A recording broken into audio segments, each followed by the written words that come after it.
Mind.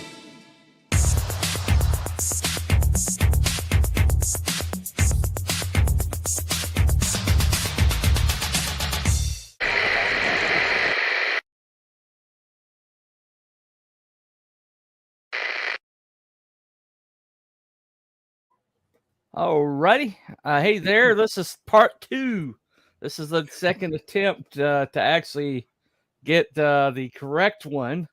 I think I got everything sent right. Let me see, make sure Steve's got the right link here. Hopefully he'll be in shortly. Anyway, so what happened? Let me share.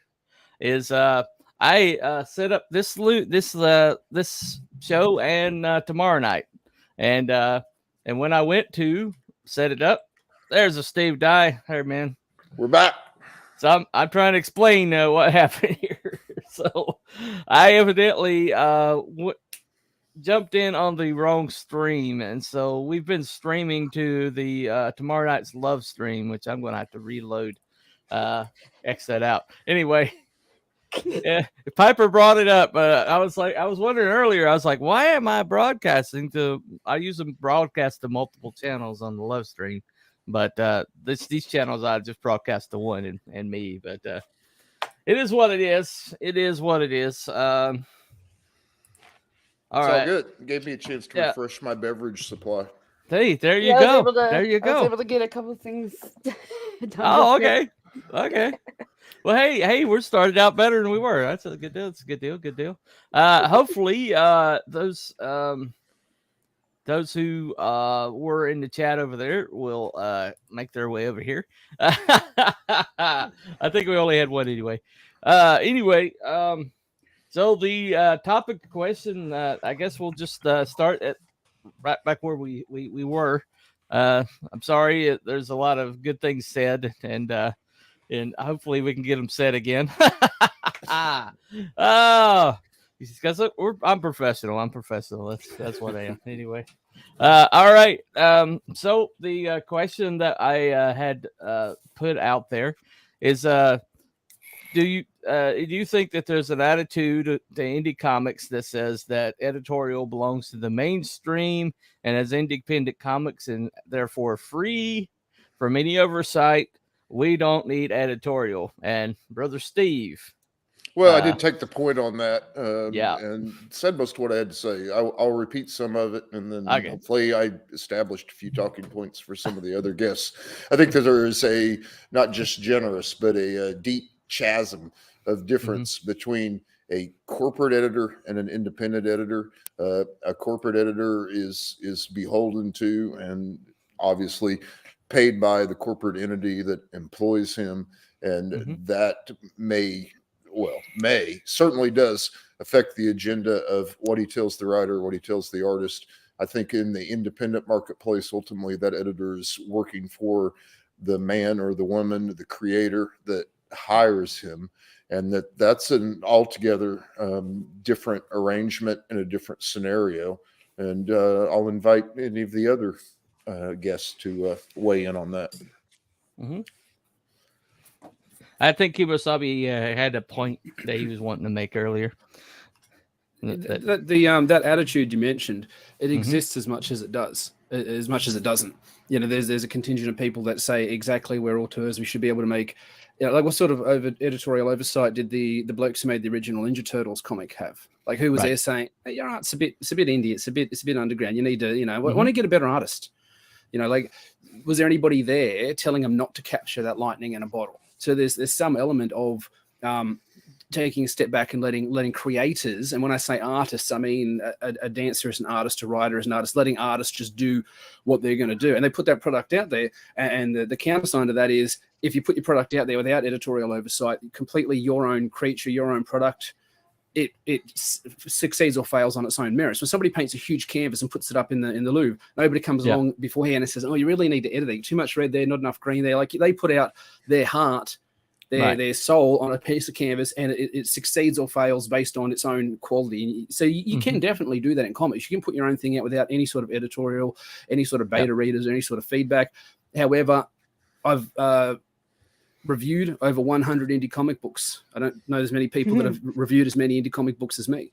Yeah. And in 100% of the cases, when I've had a criticism, the criticism generally comes down to no editorial oversight, not enough editorial oversight. And the problem I find often is, Pipe, you might say the same thing. You've seen the same thing as me. A lot of writers credit themselves as the editor. You cannot edit your own work. Yeah, you can exactly. your own, right?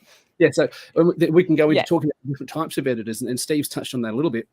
You've got line editors, you've got editors for grammar, editors for spelling, editors for dialogue, and you've also got directional editors, consistency editors. So somebody can do all those jobs.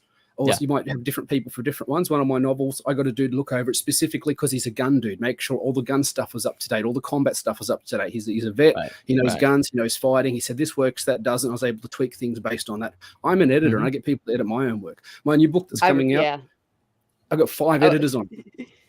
Nice. Yeah, that's what I was going to say with Rift Riders. One of the first things everybody would say is, oh, so you're writer and editor on this one. And I'm like, no. Never. If I'm writer on something, I refuse to be editor on the same thing. Yeah. Writer's my role. I need. You don't know what you know. You don't know what biases and like what implicit stuff you've got in your head that you think, oh, this makes sense to the audience. And they're reading and like a big book's just come out recently. A lot of people said, I didn't understand it. I didn't follow it. A lot was said, left unsaid.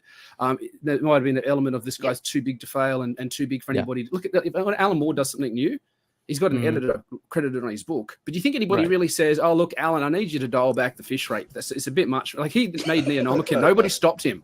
Nobody stopped him. He was able to do that because he's Alan Moore. And a story associated with that is Lin Wein was assigned as the editor by DC on Watchmen.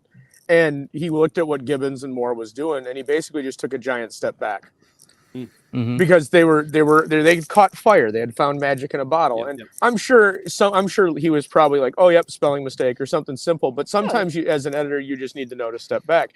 To kind of touch on what you were as well, and expand upon it a little bit. Well, the original question was regarding in the indie space, is an editor required? And as far as I know, Ethan's used an editor. John Malin's used an editor. Mark Polton uses as an editor. Cecil used me as his editor. So I don't know of any big book that didn't have an editor. Ripa had an editor. So I don't know where that would come from. I mean, they have pushback. He had a dialogue editor. He did not have any other editorial, but he had somebody look over his dialogue, make sure there's no misspelled words. So that's and certainly from what I've seen, there's editor. Well, that's a question in and of itself, in my opinion. I certainly have a substantial history as an editor in the magazine business, in the newspaper business, in the publishing business. And at the same time, it needs to be said that comic books is certainly its own genre, and there's aspects of that, whether it's continuity in the artwork or whether it's the dreaded crossbar I, where we only, for fuck's sakes, people, if it's a personal pronoun, it gets a crossbar, but otherwise it doesn't. It just doesn't. And I've worked on 3 or 4 dozen books where it's lost on people. So I mean, certainly not every S needs an apostrophe. Well, there's a difference between a possessive and a plural, and not every S needs an apostrophe. And you're really doing yourself a disservice. For God's sakes, people. I was going to say, the editors are the ones that should know this. But yeah, if you're going in after the letter, then Well, and I mean, should be, because stuff gets, typos happen, and extra eyes are needed. If you can't afford that's what I tell people. If you can't afford an editor, at least get somebody that's willing to give you time to just look at it before you go to print. They don't have to be an expert. They don't even have to be an expert. It's better if they're not your friends, because your friends might be, kiss your butt. Don't want to hurt your feelings. So here's a comment here. Hold on. If I heard Piper as an editor, would she drink my blood? Probably. That's Allie. That's extra. Okay. She's an editor too. She's the vampire editor. I'm the werewolf editor. Oh, there you go. Ripa pushed back that he did not have a dialogue, aka line editor, but he credits his 2 editors as having read all copy, dodging the topic of a story editor. Okay. Different types of editors do different jobs, and somebody can do all of them, but you need to make sure all those jobs get addressed, and that's something you talk about with your editor. Right. You know? Yeah, there are greater strengths to be found with. There are greater strengths to be found with different people, and obviously not everybody has an unlimited budget, but Aldous is far better than I at detecting lapses in continuity in the artwork. I mean, somebody had a necklace on page 4, now they don't have a necklace on page 6. Far better. I'm a bit more the grammar Nazi, so everybody has their own individual talent, but I would say mine's dialogue. Like if I will tweak your dialogue so that it absolutely slaps, that it's really, really sharp and it's really realistic and it sounds like something somebody would say and it's actual, but it's also concise because you've only got so much page real estate. I think it's important to know what your strengths are as well. James Rock is a dialogue guy. I do all of it. And probably the most frustrating part, though, is when you're helping with art direction, because then, if the writer you're working with or whatever, the creator is not also the artist, and they hired an artist, man, I piss off artists, because what they do is they'll show me the thumbs and be like, all right, does this match? And I'm sitting there going, all right, this matches the script. It's consistent. Let's go. Right. And then something changes between the thumbs and the final art. And they're like, all right, here it is. And I'm like, well, what happened? You didn't draw in, like you said, the necklace kind of deal. Like you didn't draw that in. Then you throw language barrier in the editor's fault. Then it's always the editor's fault. Like that's like, I'll always say you're, you might think editors are expensive, but you're also paying to have somebody to blame when any reader finds a problem, because then the creator can go, oh, let's blame my editor. This is my editor's, they didn't I look that. at editing Clearly, as being a little like lawyering, and lawyering, the lawyer represents himself as a fool for a client. Yeah, that's a good one. Well, that's a good commentary on a writer being the editor, or the editor being the writer. And, I'll certainly echo Piper's statement that, I mean, I was a bit put off when a rather notable ex-mainstream creator ranked us in order of artist, writer, mother-in-law, the family dog, and then an editor. I feel like that's, I have a bit of problem with that. But these are people that dealt with people like Heather Ontos. That's what I'm saying. The problem is they're talking corporate editors more slightly. Well, back to my original point. Yeah, back to my original point. An overlord, overseer type of role versus somebody who's really trying to help you bring your creation, your idea to market in the most, in the way that most benefits the storytelling. Right. And that's what editors have become. I do throw grammar out the window when it comes to dialogue if it fits the character. Yeah. Well, I appreciate Lee's efforts because I think dialogue is the most difficult thing to write. And that's what a lot of people have a really good story to tell, and then the dialogue is entirely wooden and doesn't serve the story at all. They may have the story beats, they may have the overarching plot, and yet the dialogue betrays the story that they want to tell. But I will say that in the absence of obviously we're here to say that. Go ahead and hire somebody that has some experience, me, for example. But I mean, another set of eyes, even if it is the family dog, if it's your girlfriend, if it's your boyfriend, if it is your upon that level, on that line of thought, let me have Aldous get this one. What do they mean by kill your darlings? Man, I want that one, but Aldous is better at it than I am. I remember I was trying to explain that to somebody in a different stream, and I kept saying, kill your babies. And they were like, what? And I'm like, I know that's not right. Hold on. Yeah, I was the one that corrected you. I was the one that corrected you. That's what it was then. I was like, kill your babies. Wait, that's not right. Darlings. It's darlings. What say you, Aldous? You with us, man? Yeah, no, I'm right here. I was just waiting for my chance. So kill your darlings. It's nothing sacrosanct within a story, and sometimes you build up the paper tiger around a character, and you're trying to protect him, and nothing can be sacrosanct. Sometimes you have to kill a hero. Sometimes you have to kill a character that you love, whether it's a side character or, and this happens more often than not, you have to kill a plot point. For the sake of the story, your darlings aren't just your characters. It can be your plot points, a setting, a riff that you really want, a line of dialogue, whatever it is, something that you love as a writer. You have to be willing to sacrifice it. Nothing is sacrosanct, and nothing within that story. And if I could carry over a comment to something that was said earlier, you can't lead a horse to water, and we can talk here as editors about how important we are, and it doesn't matter if the people that are creators don't want it. Never hire an editor unless you actually are going to listen to them. Don't just hire one just so you've got their name on the book. Yes, please. It's a waste of it's a waste of my time, and it's a waste of your money. And I like working with people that actually want to hear my input.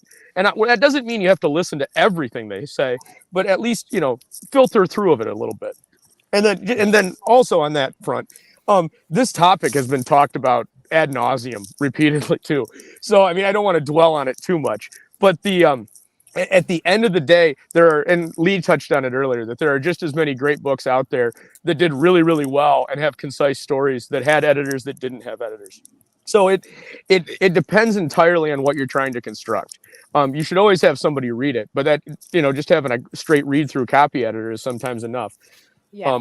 It depends on how long you've been doing it. If you've been in the industry for 40, 50 years, yeah, you might just need somebody to take a glance at it versus somebody that's on their second or fourth book. No, don't let the dingo eat your baby. That's something else entirely there. So anyway, just pointing that out. Anyway, yeah. On the topic of killing your darlings, I believe Steve, you had something you really wanted to say there. Well, you just do by your own creative instincts or your own pride in your work. You wind up with something that you think is so special. It's the best line in the book. But if it doesn't serve the overall story, if it doesn't serve the plot itself, it needs to be lined through. And it's the nature of being an artist. And echoing what Lee said earlier, you could be a pole dancer, and you're some sort of artist. Everything is we're talking about works of art. It may be a comic book, but I would equate those with works of art. But you might follow any creative endeavor. If you fall in love with a subplot, a line, a bit of dialogue, and you're like, oh, I've got to have this in there, that's probably the thing that most needs to go. Right. Yeah, I definitely. And I guess there's a certain kind of preciousness that I guess you get as a writer, because I'm coming from a writer point of view. But when you're writing something down, these characters, they've lived in your head, and they're as close to you as whatever underwear you're wearing. Okay, so yeah, sorry for that image. Anyway, but basically, you've lived with these people. They're like your pet dog. They're somebody very precious to you, and yeah, have somebody come in and say, okay, you've wrote yourself into a corner here. You're going to have to get out of it. And the only way to get out of it is to cut the Gordian knot, and let I think it's difficult for any writer to embrace the idea that it's not the writing, it's the story. As Aldous said, sometimes it's both. Well, yeah, but is an editor important? Only as important as the story is. Right. Oh, good. Definitely.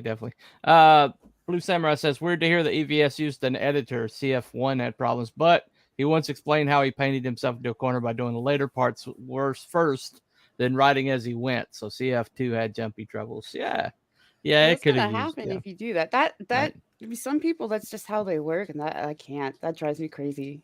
Yeah. I largely need to leave that alone, but I think think it points to about don't hire an editor unless you're going to listen. Yeah. Right. That's very important. Time travel of the multiverse fixes any plot problems. Trust me on this one. That's why Tolkien named her One Ring Precious. The whole story is about killing one's darling. Yeah. That's definitely something Tolkien.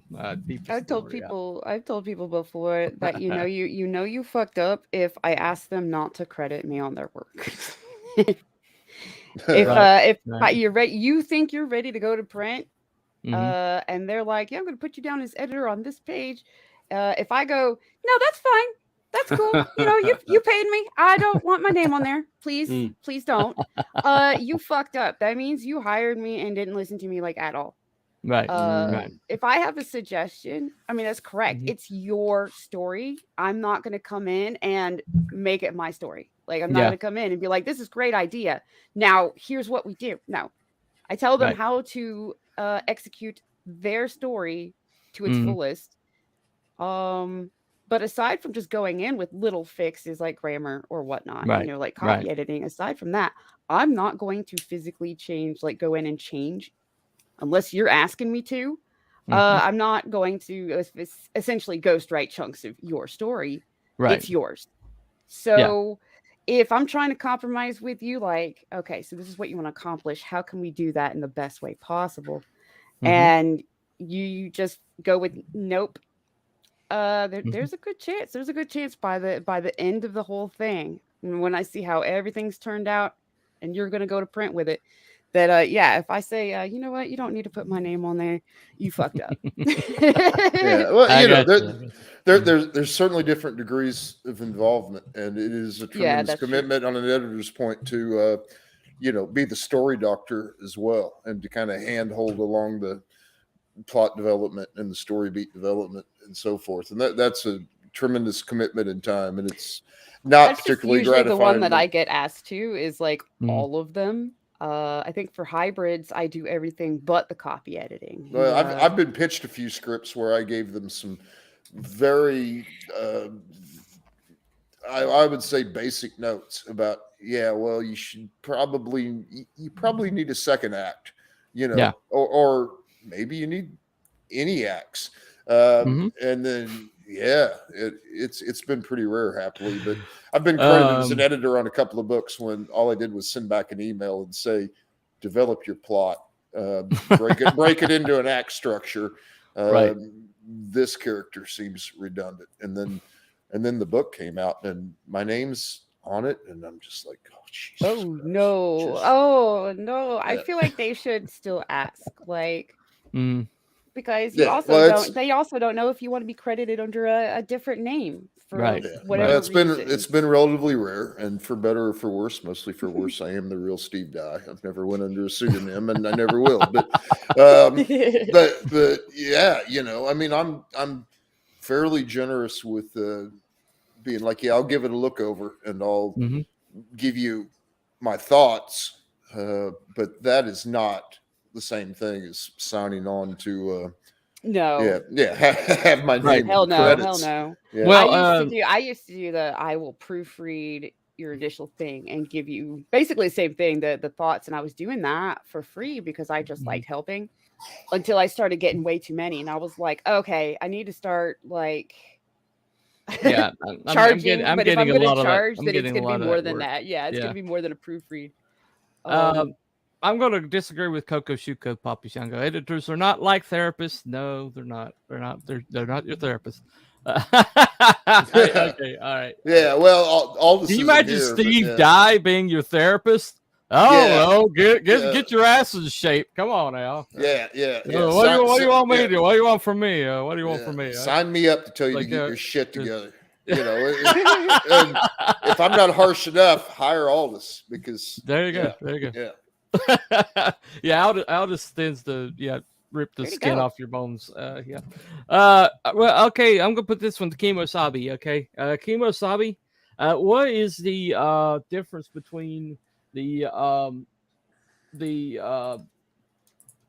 let me say the relationship. What's the relational difference between somebody that you hired and somebody you're working for?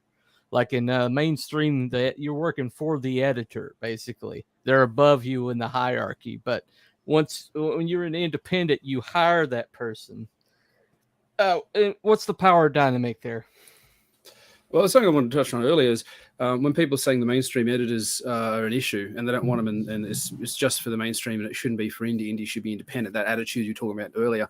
They're saying that now when the editors aren't in lockstep with the way, and I don't want to apply groupthink, but we all tend to want good stories and we know what makes a good story and we can point to good stories and point to bad ones.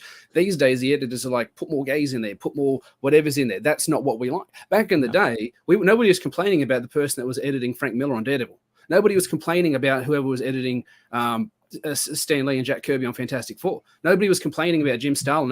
Well, at the time they were, but in retrospect, people are, where is he? Come back here. So when people say editors in the mainstream are a problem, they're only talking really about now and what they've become now. When they're pushing an ideology that you don't agree with or a perspective you don't agree with because of ESG, because of whatever the company wants, that's a problem. Back when they were pushing best story possible because we want to reach as many people as possible, every comic book is somebody's first comic book. You pick up an issue of Fantastic Four drawn by Jack Kirby when you're 5 years old, 6 years old, and you're a comic fan for life. That doesn't happen anymore because the push towards editorial, where they come from, is changing. Back in the day, you had somebody who'd oversee the entire X department, all the X books, and they had a big. And you'd sit down and you have these big. They did the same thing with Batman when they were planning out. What's wrong with the earthquake? Cut off Gotham for making sure the continuity works across all titles. Still got a guy at the top there who's pushing that idea. He's like, and it might have been Denny O'Neil or somebody. Somebody who's storied, somebody who's got a lot of experience. When you've got Denny O'Neil saying, "Hey, I want you to tweak this in your bat script," yes, sir, no, sir, 3 bags full, sir. You don't push back on Denny O'Neil. That guy knows what he's talking about. Like, you got to accept that he's got experience that you don't. When Heather Antos says, "Hey, you need to change this," I'm like, "Who the fuck are you? You can't even get your tweets." Yeah, I don't mean to interrupt because I like your point, but Lin Wein was not pushing. Yeah, Lin Wein wasn't pushing diversity woke points. He was just making stories better, and we all benefited from that. So yeah. Whereas when you're hiring somebody, as it's been said, they work for you. Their job is, like Piper said, to bring the best version of their story out, and all you can do is give that feedback. I offer a couple of different services. One's just like consistency, go through, see how the whole thing goes. If you want full copy editing, full line edit, full directional edit, if you want dialogue tweaks and stuff, that's a different package that I offer at different price points, because there's different levels of editing, different types of editing, different depth that you go into. And it depends on the relationship you have with the person.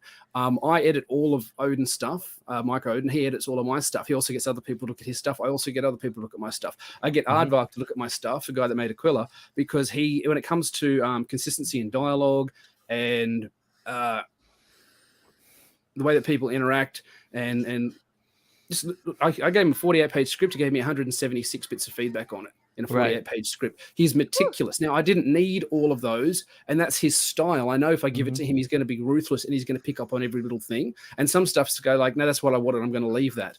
And this leads into this whole idea of, if you don't take that person's editorial feedback, don't credit them on the book or ask if they want to credit on the book.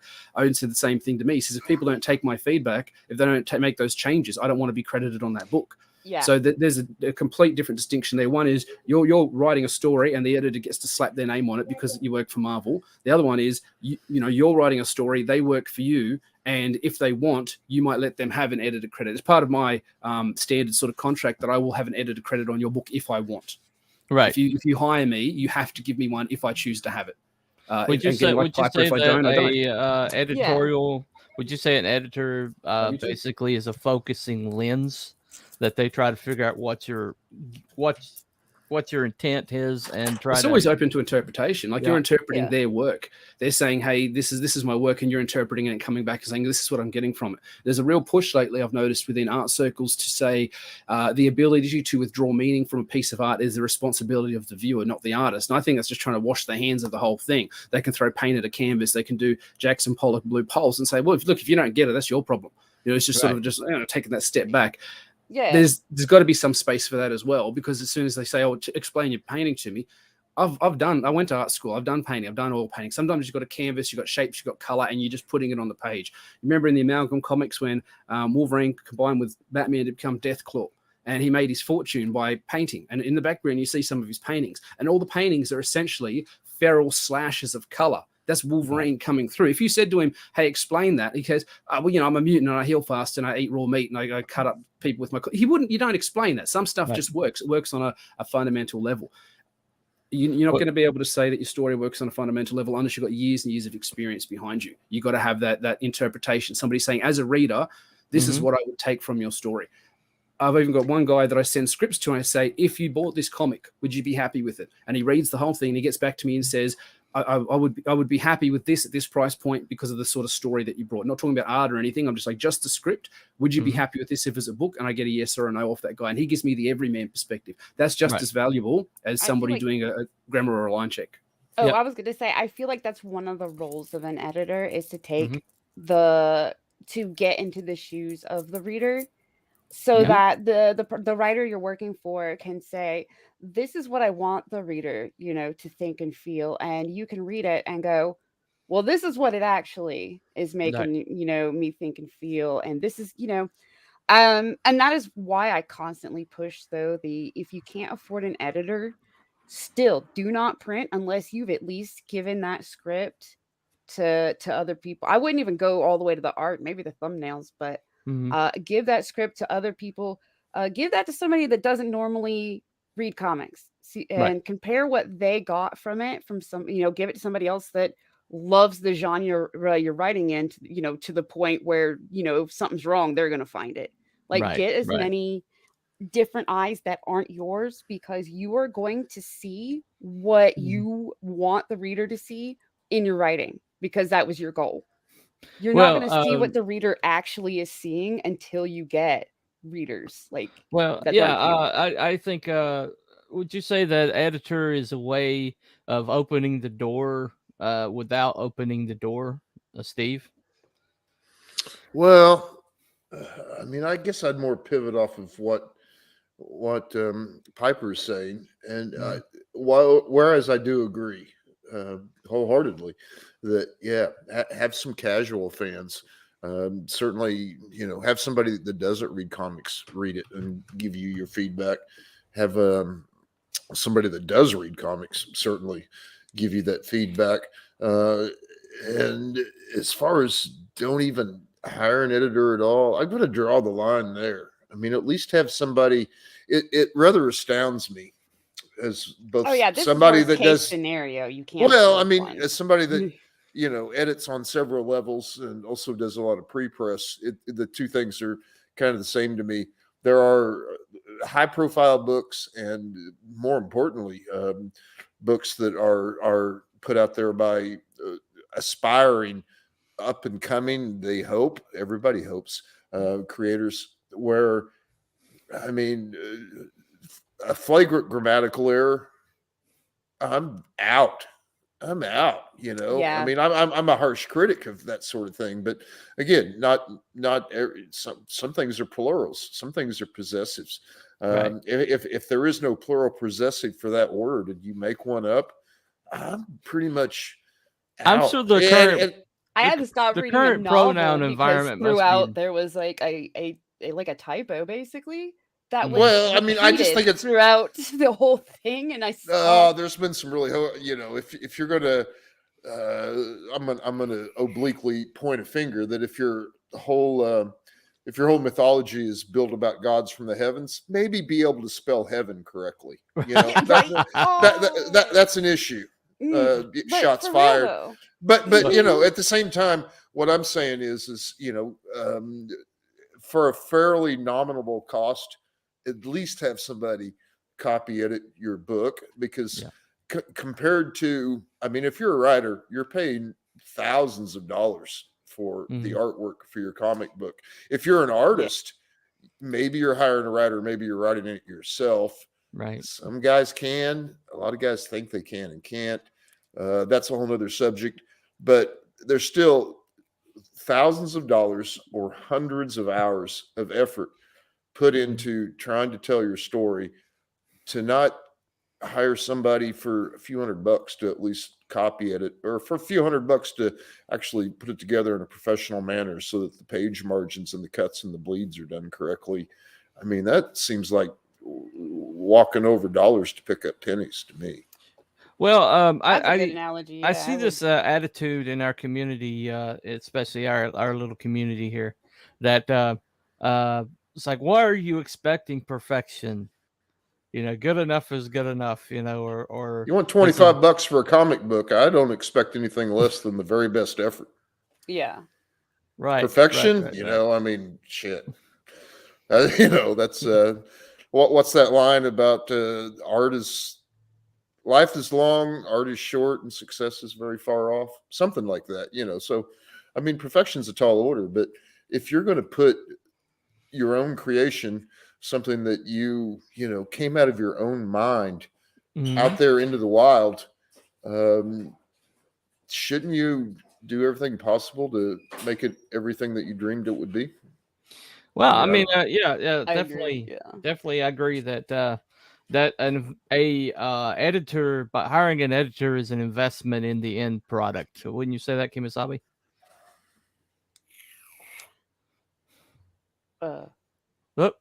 We lose you. Cannot hear you. Yeah, I can read your lips, but I can't. You see that blur? That's it. Right? Can't hear you, man. Can't hear you.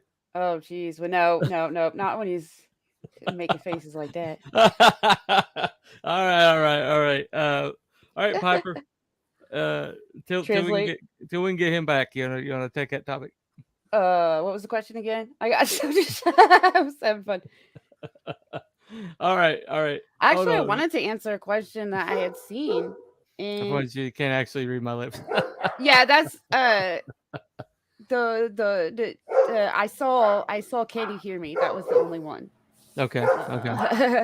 And I was like, nope, not after that. But right. There was actually a thing in the chat that I thought was a neat to answer. What's that question? It was Shadow Punk, but I'm trying to find it because it was a while ago. That one about 3 million. Can you hear me now? No, there was one about the artist and the matching the editor to the artist. Oh, okay. Right. I can't remember the exact question, but I know I had. Oh, okay. Maybe it was Blue Samurai that asked it. It was. Oh no! Should the editor match the artist? What is the distinguishing factor? I thought that was interesting. I could say that they should be on the same page about what you're trying to accomplish with your story. Like if they're just trying to do two completely different things, then they're not going to mesh. Usually, you can find out that when you're hunting for an editor. I know when people ask me. The first thing I ask is, okay, well, what are you working on? Is it a comic script? Okay. Well, what genre? Okay. Shoot me an overall pitch. Because I noticed like ones I can get excited for, then it doesn't take me that little bit to go, all right, let's see what you're trying to do here. And I get I'm able to get right into it because it's something that just happens to already be like, I guess, up my alley. You know what I mean? In other words, come to me with werewolf books. No.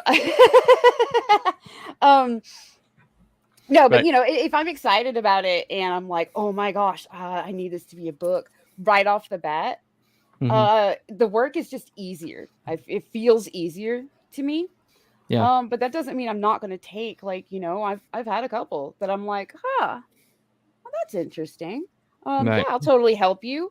But I know I'm a little bit slower to like get into it almost.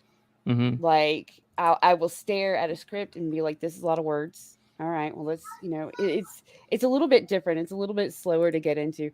But generally, if your idea and your stuff and your goal is good, then by the end of us working on that one book, I should have turned into a fan. And if I haven't, that means I don't want my name on your book. Right. Gotcha. Well, the question I posed for you, Kim Wasabi, was would you say that hiring an editor is it's like an investment in your end product? Oh, yeah. Yeah, absolutely. Short absolutely. answer. Yeah. I mean, Steve essentially said it a moment ago, stepping over dollars to pick up pennies. You know, Right. Yeah. again, 100 indie comics, over 100 indie comics reviewed. Every single time there was a problem, it was editorial oversight. Art problem, editorial oversight. Script problems, editorial oversight. Too much dialogue, editorial oversight. Too many word balloons cluttering up the page real estate, editorial oversight. Beats are out of order, editorial oversight. Too many flashbacks, editorial oversight. If you had somebody there to call you on your bullshit, and we all have bullshit, we all have mistakes. We have stuff we've got to shift whole scenes around, cut whole scenes, cut whole bits of dialogue, cut. Even concepts, like Aldous was saying before, you know, like it's not just characters, it can be entire concepts, it can be entire directions you choose to go. So we've all been there. I'm sure you've got a story up to a certain point, and you see at least two, if not 3 or 4 ways to go. You can only pick one. Those other storylines can't necessarily become, you know, like season 2 or season 3. You have to pick one storyline. You lose those other ones. Maybe you can repurpose them for something later on, but how many Batman books are you really going to make? How many Batman stories do you really have to tell? Yeah. I don't see how you can seriously put a book out there without somebody else to call you on bullshit, without somebody else, like what Pipe was saying before, to tell you that what you wanted to have happen on the page hasn't happened. You've got an idea, you know what you want it to look like, you know what you want it to sound like, you know what you want the readers to take away from it. And somebody reads your work and says, I didn't get that at all. I was completely, just that didn't even happen, didn't land right. You've got to rethink then. And now I've been times where I've had people give me feedback and I'm like, oh, okay, you don't understand the genre. You don't understand the conventions of the genre. There are certain things that fit within this type of story, whether it's a pulp story, a Western story, whatever. There's certain beats, certain things we expect to see. If you subvert expectations too much, if you make your Western a non-Western, if you don't have white hats and black hats, if you don't have 6 guns, shootouts, that sort of stuff, people are going, well, I came for a Western and I got Hateful Eight. Like that's barely a Western. You know, this has got all the trappings of a Western, but it could have been just about any other genre. There's not stuff in there that makes me go, that's intrinsically a Western. Aside from Kurt Russell's fantastic Big Mutton Stash. I mean, that was next level. You know, but like I've seen people come and their feedback I have had to discount because they didn't know the genre. So I think it was Piper was saying before, get someone that understands their wheelhouse, that sort of thing. Like if you're going to do a werewolf supernatural book, I'd definitely be going with Piper over me, simply because that's her thing. She loves it. I'm ambivalent towards werewolves. If it's pulpy, if it's detective, if it's a 38 in the back, if it's big, bright, colorful superheroes, come talk to me. You know, everybody's got their different strengths and things they love to do. If somebody come to me with a werewolf book, I would legit say to them, look, I'm happy to take your money, but maybe have a talk to Piper and see if she's available, because this is her jam. She loves this, and you're going to get so much more enthusiasm and feedback. So talking about, you know, invest your money wisely, pick an editor that you think, interview them. They're working for you. Talk to them and say, what are you going to bring to the table? If I say this, what are you going to do? What's the expectation? What sort of contracts do you have? What sort of assurances do you have? On my highest package, you have unlimited rewrites, unlimited revisions. You come back to me unlimited times until you get the product that you want. On a lower one, there's a certain amount of time I spend on it. So I've given you my feedback. It's done. Whether you take it on board, whether you change it, is up to you. If you want my feedback on the feedback, you come at me at a different price point. Once I've given you my feedback, if you want to implement it and then come back to me, that's a different price point again. So there's different things that I do for your money, but it's definitely an investment in not just this book's popularity and success, it's in your future. Shadowpunk was saying a minute ago, like if you sell 3 million copies or $3 million worth, do you need an editor? And my response was, if you want to sell book 2, yeah, you do. Yeah. Because you'll sell 3 million and then you'll sell 2 million and then 1.5 and then 1 and then 500,000 and then you're at Superman levels, selling less than 40,000 a month. Yeah, you get people on the hype of the first one, but as soon as they write what you're or read what you're actually putting out, the hype is going to die. If they're like, well, that was, you know, the promotion was really awesome and the art's pretty shiny, but I can't follow this. The selling of number like 3 is a good indicator because you'll sell a lot of number 1s because collectors. Right. So it's not a huge indicator of how your book's really doing. Number 2 is going to be more realistic for you're not going to have the collectors that want number 2. So the sole collectors that only collect number 1s, you drop those off. That's more realistic. Okay, this is what we're really working with. So by number 3, you know who you have left, who your fans actually are by number 3. Well, I think I say this often. I think anybody who's been on my show knows that I say this, but I always say that I've read a lot of books out of this community where the number 1 was the last book I read by them, Yeah. And basically that had to do with the fact that I wasn't sure if of the commitment level. And I have given people second chances. I have read next book, even next book after that, and found that the same problems I saw in book one never left, and I was right to stop at book one on these other, so I don't think I don't think you buy a product for potential. You buy a product for the product. And I think in terms of crowdfunding, that's what changes it slightly, because with crowdfunding the books, then you're technically you are investing in a potential project. Even if they're already done, you're still technically investing in the book going out and stuff. So it's a little different. But in that sense, I think you get more direct feedback faster from your readers because of how crowdfunding is. So there will be room. You get the feedback off that first one. You're a new creator. You can get feedback off the first. If you were a new creator and for some reason was just like, no, I'm great. I don't need an editor. And look how great my campaign is doing. I don't need an editor. And then you get the feedback. And then you start getting the readers going, I don't think I'm going to help you crowdfund the second one. Right. Give them a little chance. Give them a chance to go, okay, I get it now. Okay. Okay. I need an editor. So here's number 2 with editor on the team, right. Yeah. Give them another shot for number 2, number 3, however you publish, number 3 will be the good indicator of who you actually built as an actual stable fan base. Okay. On that note, hold on one second. Eastland Burkholder says, I did not buy on potential. I had a boss at a fast food restaurant, and he said, I'm not teaching you this week and next week. Right. All right. Speaking of second ones, we are here to also talk about this project here. If you guys will allow me to, we're going to talk about Rockit. Let me see. Let me get added to the stream.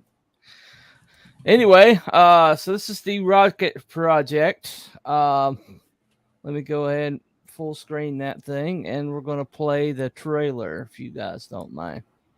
All right, hold on a second. Let me find my right. All right. Shit, I didn't even know we were promoting tonight. All right. If we have to, fine. Rockit Magazine, built to propel indie comics into the stratosphere. A modern ode to publications like Wizard, Epic Illustrated, Alter Ego, and Heavy Metal. Featuring Billy Tucci, Dan Fraga, Andy Smith, Peter Cimetti, and Mark Bolton. Additional content from tutorials to previews from the Barton Brothers, Crowfire Studios, Keir Covington, Dean James, Rob Arnold, and many more. Become a part of the mission.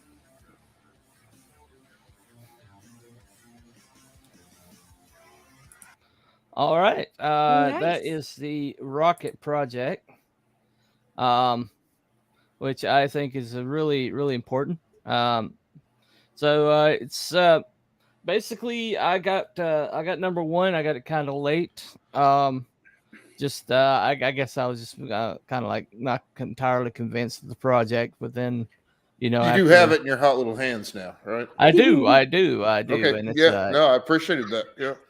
Yeah, and it's very solid, very solid. It's glossy. It's got the, everything you expect. Here's a lovely cover. Is this the cover 2? This is cover 2. Yeah, having learned my lessons from the relative debacle that my launch stream that Ethan so kindly provided me, only to tell everybody how the cover sucked and he was going to do another one. Let's just gloss over that and move on. Having learned my lesson, that is the fantabulous work of E.J. Morges, who got the first one and was like, dude, I really like this. When are you going to do another one? And I'm like, as soon as you do a cover. And he was like, all right. So that's how I roped my friend EJ into it. That's a good way of doing it.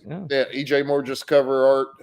Great colors by Carlos Marinos D, who did a fantastic job, not only of coloring it, but also of making some subtle revisions to the character designs to make sure that all the creators involved were happy with it. Right. Yeah, this is interior pages here. It's got like biographies. This is the fan art, and it's Michigan Troll, Camel Moon. So, dynamic storytelling. This is by Dean James. I guess this is that's a good choice. Breakdown. Yeah, that dude's he's unhinged when it comes to panel composition. He just does not give a. You know what I'm saying? Well, not only does he have that comely Australian accent, much as yourself, as previously discussed. Dean really knocked me out with I Do that he was a very talented artist. I'd seen his work. I was excited about, in each and every issue, I want to have, kind of knock it off Wizard a little bit, but I want to draw in tutorial. Dean was exceptional in explaining his process in panel design. And he actually probably will be one of the people I will hold most responsible for bumping my page count up because I'm going to have to, I got to include all of it, because there's a lot of guys that draw exceptionally well. But much like a lot of musicians or motorcycle racers can't really explain what it is they're doing. Dean, on the other hand, could really break it down into what he's trying to accomplish. I think he's pretty much the closest that CG comes to Todd McFarlane. There's a big influence on him too. If you talk to him, Michael Turner, Mark Silvestri. Yeah. Which if you're going to take a page, those are 3 pages to. But an exceptionally talented young man, and he was earmarked for a certain number of pages, and it's going to cause it to overflow, which means I'm going to have to overflow something else so I can arrive at the correct page count to make the signatures come out right, and such are the moving parts of putting out a magazine. But Rockit is. That's my mission with it, is to showcase the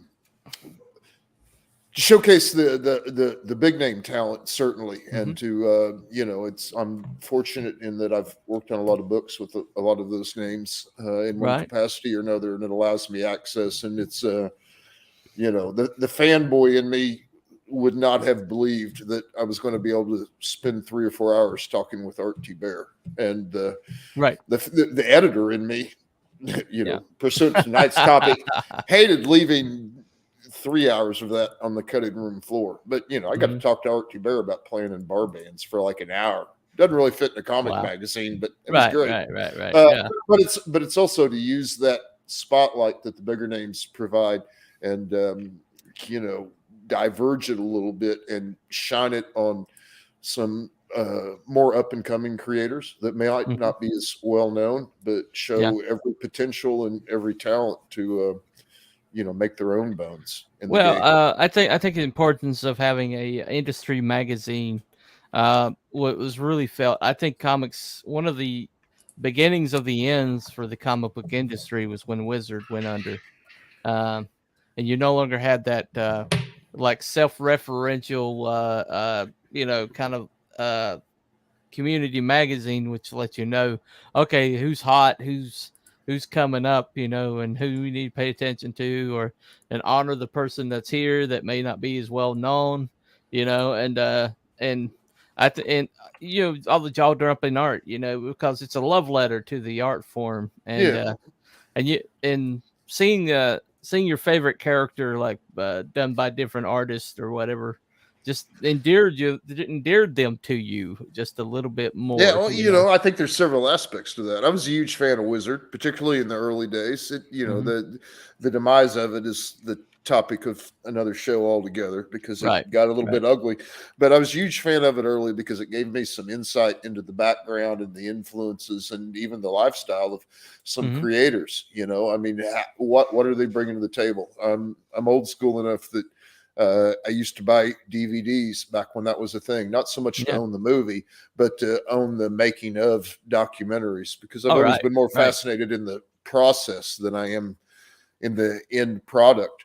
But there's also aspects of Epic Illustrated and Heavy Metal. And, I was first exposed. Well, I mean, I was first of all exposed to heavy metal because they had it on the corner store where I was going to grade school, and they didn't have it beyond the counter. And I'm like, holy shit. But that's also where I was first exposed to Mobius, and right. that's yeah, I mean, boobies. Let me look at this. And then you're like, who the hell is this guy? And then next thing you know, you're, rediscovering or initially discovering, I should say, the fantastic work of Mobius. So, the super fan art section, for example, I've told this story on a few streams, but there's a couple of guys, all the art in the super fan art, that there are people out there, whether as an amateur or as an aspiring professional, are doing such great work to draw these characters that they see, whether it's a Cyber Frog or the Shane Davis creations or Jim Shock or whatever it is. But I always, right now is when I break and say it is totally owing to the extreme talent of Kerr Covington that he's now working on King Cryptid for Peter Samedi with Alterna. Right. But none of that had happened. It's not because he was in Superfan art, but it is because I was looking around and went, wow, this guy's great. So, to have him in the Superfan art section in the first magazine, and now, I'm going to have a long form interview with Peter Samedi, which is, another thing that I'm very privileged to do. And I am fascinated by how he went from a creator to an imprint, and how he went from doing traditional distribution through Diamond to doing his own independent distribution model. I mean, that's a success story that I think is well worth telling. But in addition to that, I've got a Q&A with Kerr Covington, and I'll have a preview of some of his King Cryptid work that I think that I will publish before Alterna does. Although, I better double check with Peter with that. But there was some negotiation and some back and forth about, I need some of Kerr's work. Well, one of the things that our Buy One Back One initiative, the hashtag Buy One Back One, was designed to do is to try to plug some cracks, and an industry magazine helps with that. You had Billy Tucci was selling She at Comic Cons, and it was like people saw that and they were just absolutely gobsmacked because she was sexy, she was dangerous, and she was just coming off differently from anything anybody's seen before. And then what happened was Wizard, I put her on the cover, and then it changed. Everything changed, But he was somebody. He was from outside. He was completely outside the system. Yeah, well, to have a car, I mean, I knew some bits and pieces of that, but have a conversation with a legend like Billy about, I mean, that very aspect. I'm like, why didn't you knew the guy's an Image, why didn't you shop this through them? And he's like, they didn't want it. Nobody wanted it. I mean, that's, you got to be because it was a chick, and chicks didn't sell comics. Chicks didn't sell. Yeah. And along with Polito's Lady Death, she and that spawned an entire genre of fatale, scantily dressed, bosomly ladies. With Billy's response to that was, "Your ladies don't sell." But see, I thought it was fascinating that he came out of the fashion industry. He came out of fashion art.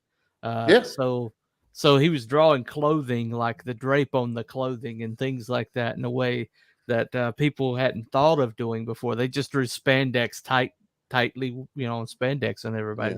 I'd say further that the underlying mission of Rockit is to show and portray and discuss that there's any number of ways to succeed.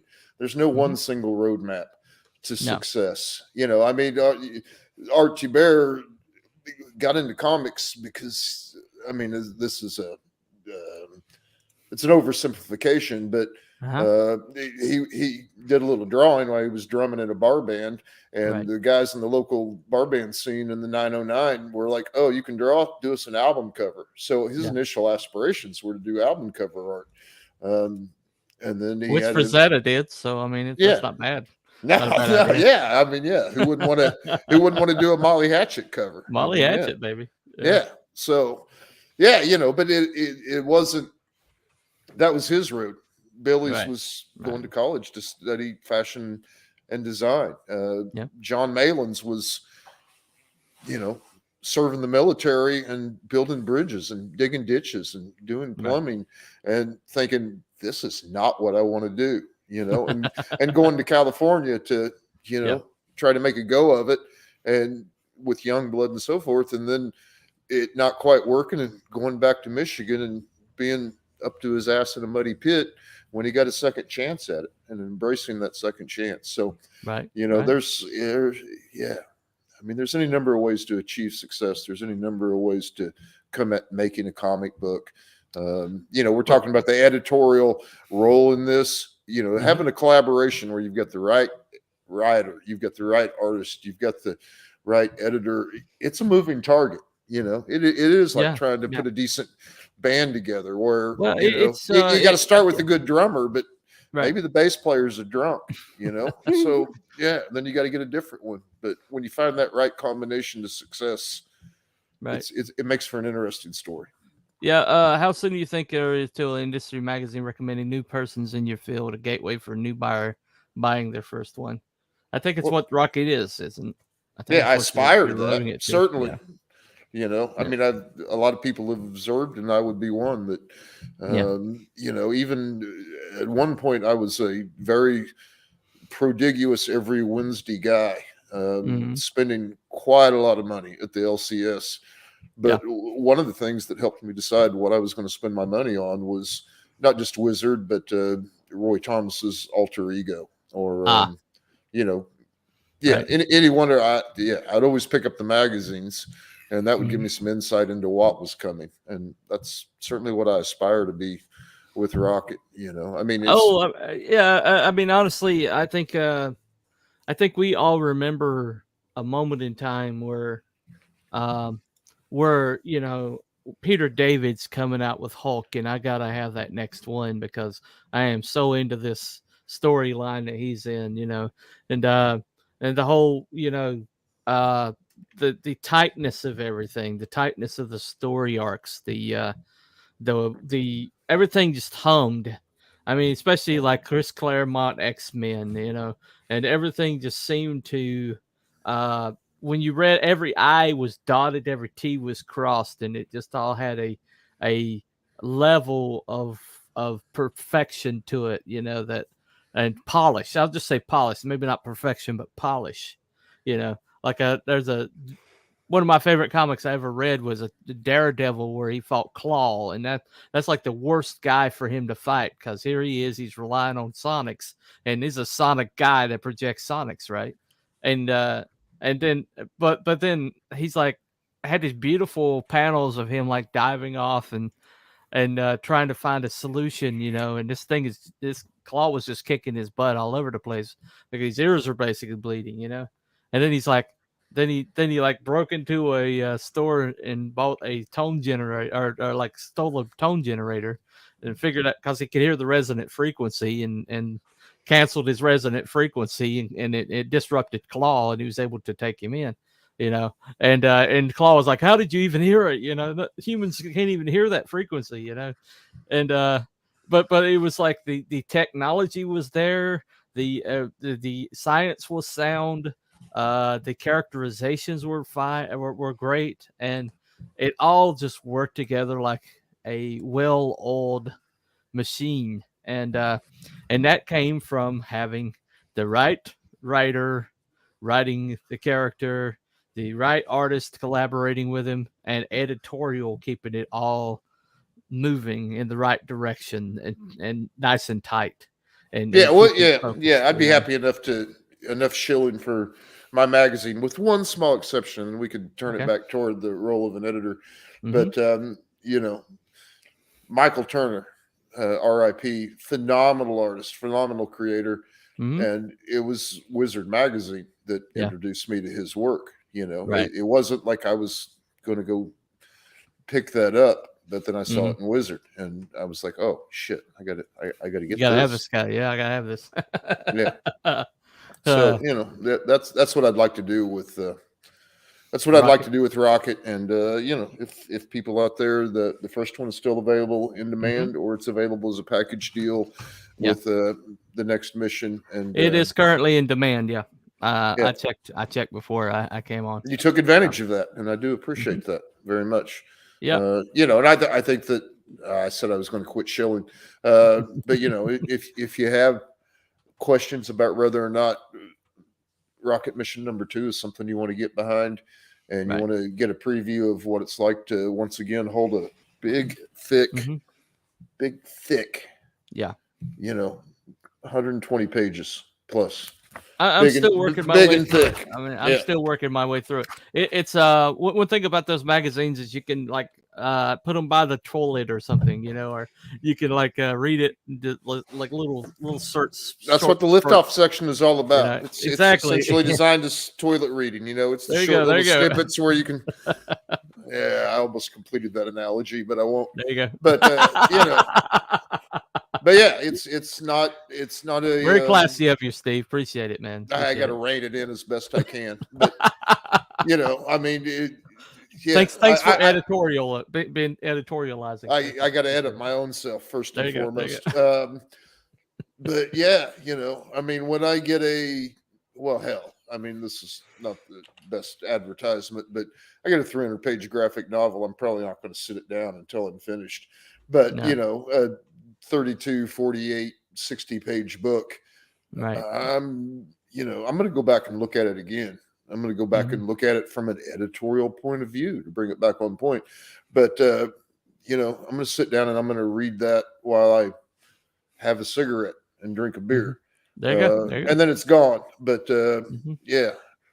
If you can, I'm a really fast reader. If you can consume Rockit Magazine over the course of one smoke or one more beer, I applaud you because it'll take a while to chew through it. I've gone through it multiple times and I found something new every time. There's like the old Wizard magazine, there's a lot of little boxes and of information here and there, they're kind of like shoved in. Every inch is like taken care of. So I definitely take my hat off to you for that. So I appreciate it, and by all means, let's get back to the task at hand. No problem. I've been shilling this thing for like 6 days now. Well, it is in the description below. I just wanted to make sure. Please buy it and moving on. Yeah. Okay. All right. One last thing. We'll make this the last question. I'm gonna do this like individually. Okay. Somebody says, okay, I have a limited budget. I'm putting out my first comic, and I'm kind of tight on funds. Give me the pitch of why I should invest, take some of that limited funds and invest in a editor. Start with Kemosabe. Make a pitch. I thought you were going to say take it invested in a particular editor. I'm like, don't, you can't afford me. I thought that was where the question's going. Yeah, we already covered that. No, Yes, we already established. Yes, you should get an editor. If someone was really hurting for money, I think probably most editors would be a bit flexible on that sort of point. Why you should hire an editor at all? If you haven't been able to watch the entire rest of this video, I think the best way it was said, and there's a whole bunch of viewpoints here, they will come down to the same thing. You should hire an editor. Why? Because if you don't hire an editor, you probably won't get to a second book. And if you do get to a second book, you won't get to a third. The idea that you, individual person out there, are so hugely, immensely talented that your first efforts are going to be so good that there's going to be beyond reproach. Nobody's going to be confused. You're not going to miss anything. You're not going to misspell anything. There's not going to be lack of consistency. There's not going to be lack of direction. Your story beats and your arc structure are perfect. The idea that you, in a complete void, put this, like, Company Man wasn't my first script. I've been doing scripts and books and novels and comics. I'm 40. I've been writing since I could hold a pencil, and I've been writing proper scripts for over a decade. So I know how to write. I know how to write. That was the first thing I put out and published. Unless you've been doing that in the background and getting constant feedback from people and been interacting with people, other people who write, other people who know how to write, other people who know story beats, the idea that you're so good that you don't need an editor, it says to me you should just stop. You shouldn't try. If you're that full of yourself, if you're that head up on your own ability that you really think you're going to succeed without any sort of support, any sort of feedback, another set of eyes, any of that, I don't want to know. I don't want to know you. Okay. Don't bother me. Don't hassle me. Don't tell me that, because there's so few people that are that good. You look at Alan Moore, who put out, I think, Miracle Man. When he put out Miracle Man, he was, or Marvel Man, he was like 23 when he wrote that. I mean, Alan Moore, whether you like him now or not, whatever, like the success of that book and how good for a 23-year-old with the limited amount of life experience he had, he's one of these once in a generation type writers. I don't like everything he does. I don't like all of his points of view. That doesn't matter. At 23 years old to write, like, was it 9 or 12 issues of Marvel Man, Miracle Man on the limited life. At 23, I didn't know shit. I didn't know anything. So, but there are those wunderkinds. You are not Alan Moore. Exist, so. I'm not Alan Moore. It's one in a million. Alan Moore. It's one in a million. Yeah, I could Absolutely. not. Yeah, I emphatically agree that if you think you're a genius, you're not. And that proves if you think you're Alan Moore, you're definitely not. You're not. And that happens. Because Alan Moore doesn't even want to be Alan Moore. That doesn't happen, No, so no. I in fact, and I would springboard just briefly into what Lee says about you write, and the creators that I work with, particularly the writers. I mean, certainly I have some artists to redraw a panel here and there. I try to avoid that if I can, because we want to, I've got a long history in copy flow and production, and let's hit a deadline and this and that. But I always tell the writer, and that's primarily who I would work with, is that you're going to write. If you work with me, you're going to write, and you're going to rewrite, and you're going to rewrite, and you're going to rewrite, because as the art comes in, the ideas will change. The story probably won't change at its core, but there might be better ways. In essence, you got to chop wood. You got to chop wood. Everything's repetition. That thing about 10,000 hours, you got to chop wood. You want to be able to do 100 push-ups, start with 10. You're going to have to write, and you're going to have to rewrite, and you're going to have to rewrite. And you should absolutely not put in that kind of effort unless you're going to bring in somebody that has done that to help you out along your way and make sure that the creation that you have in your mind is delivered to your readers in the best way possible, back to so that your first book makes them want to get your second book, and your second book wants to make them back your third book. And and that's we've seen the diminishing returns in effect, and we've also seen the people that put in the effort to chop that wood, seen fairly modest returns, get a little better and a little better and a little better, and you still got to chop wood. Well, I would say the best example of that's hybrids. If you haven't got hybrids, get hybrids, because Luke's doing great work. He you can just see the growth from book to book to book, and he's going back and he's like rewriting and restructuring and like bringing the earlier stuff up to the later stuff. So when he repackages it, people are going to have like the best that he can do, and I buy it all. I buy it all. I love that. I'm fortunate enough to work on Luke's stuff. Yeah, I agree wholeheartedly. Luke Stone, he's doing great work.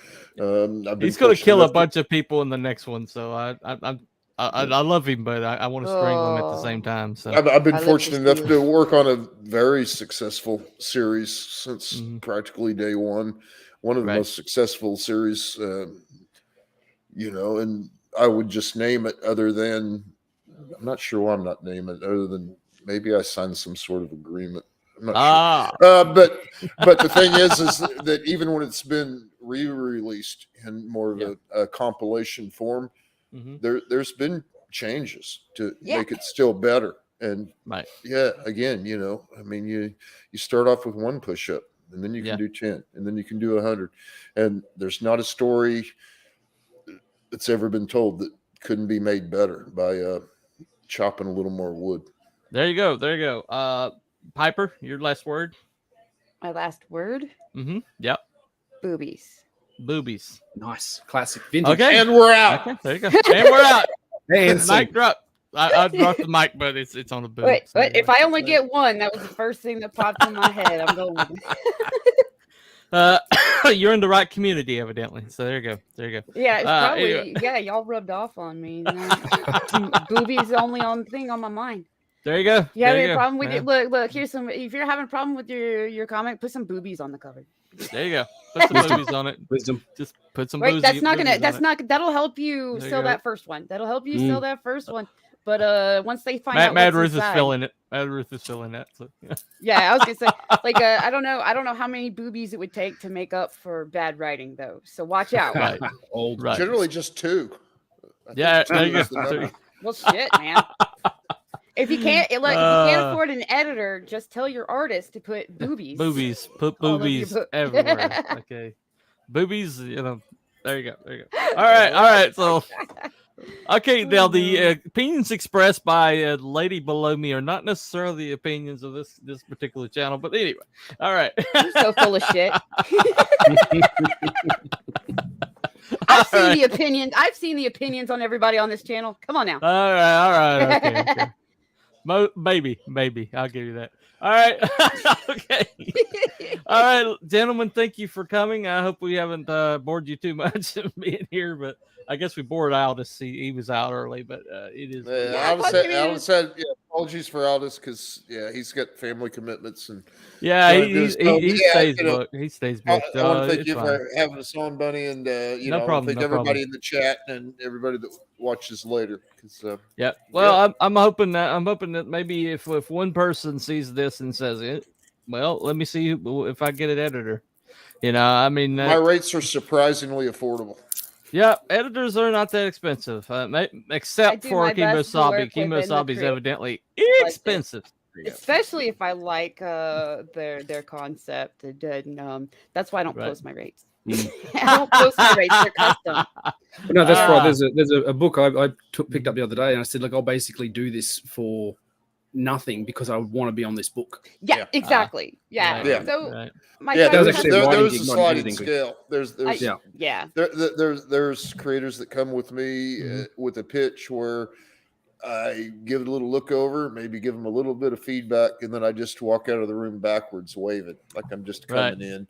But there have been a few. Volt Kobold, I'll give Volt a shout out of, he's doesn't have a lot of background in it. He's coming in relatively unformed, and yet he's got something, man. I spend a great deal of time with him trying to let it bubble up to the surface, and it has done and will do. Yeah. On the other hand, if you're how much work I think you're going to put me through, like working with you and your initial what you're showing me, how much work do I think this is going to take on my part? That helps determine your rates. But I still try to work with the creators just so I want I believe in this creator. They really want to do this. I want them to have an editor on their book, so I'm going to figure out how to get it to where they can afford me without me.